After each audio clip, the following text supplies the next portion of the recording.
ಇದ್ರೆ ಕೊಡ್ತಾರೆ, ಇದ್ರೆ ಇಲ್ಲ.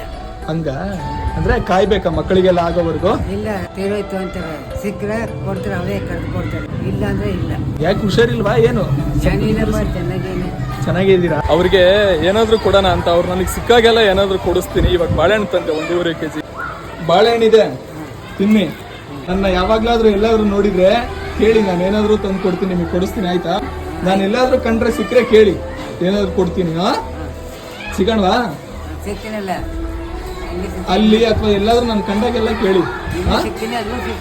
ಈ ಅಜ್ಜ ಪ್ರತಿದಿನ 12 ಗಂಟೆಗೆ ಬಂದು ಒಂದ್ ಸರ್ಕಾರಿ ಶಾಲೆಯ ಮಧ್ಯಾಹ್ನದ ಊಟಕ್ಕೆ ಮಕ್ಕಳಿಗೆಲ್ಲ ಊಟ ಆಗೋವರೆಗೂ ಮಗು ತರ ಕಾದ್ ನಿಂತ್ಕೋತಾರೆ. ಜೀವ ಚುರ್ರ ಅನ್ನುತ್ತೆ ಗುರು ಎಂತವ್ರಿಗಾದ್ರೂ. ಅಸಹಾಯಕ ವಯಸ್ಸು ಇವ್ರದು. ಈ ವಯಸ್ಸಲ್ಲೂ ಎಷ್ಟು ಕಷ್ಟ ಪಡ್ತಾರೆ ನೋಡಿ ಅನ್ನಕ್ಕೆ. ನನಗೆ ಈ ಶಾಲೆ ಮೇಲೆ ತುಂಬಾ ಗೌರವ, ಯಾಕಂದ್ರೆ ಇದು ಇವ್ರಿಗೆ ದೇವ್ರು. ಯಾವುದೇ ಊಟ ಆಗ್ಲಿ ವೇಸ್ಟ್ ಮಾಡಬೇಡಿ, ಯಾಕಂದ್ರೆ ಒಂದೊತ್ತಿನ ಊಟಕ್ಕೂ ತುಂಬಾ ಕಷ್ಟಪಡೋ ಬಡ ಜೀವಿಗಳಿಗೆ ಸಾಧ್ಯವಾದಷ್ಟು ಈ ವಿಡಿಯೋನ ಶೇರ್ ಮಾಡಿ.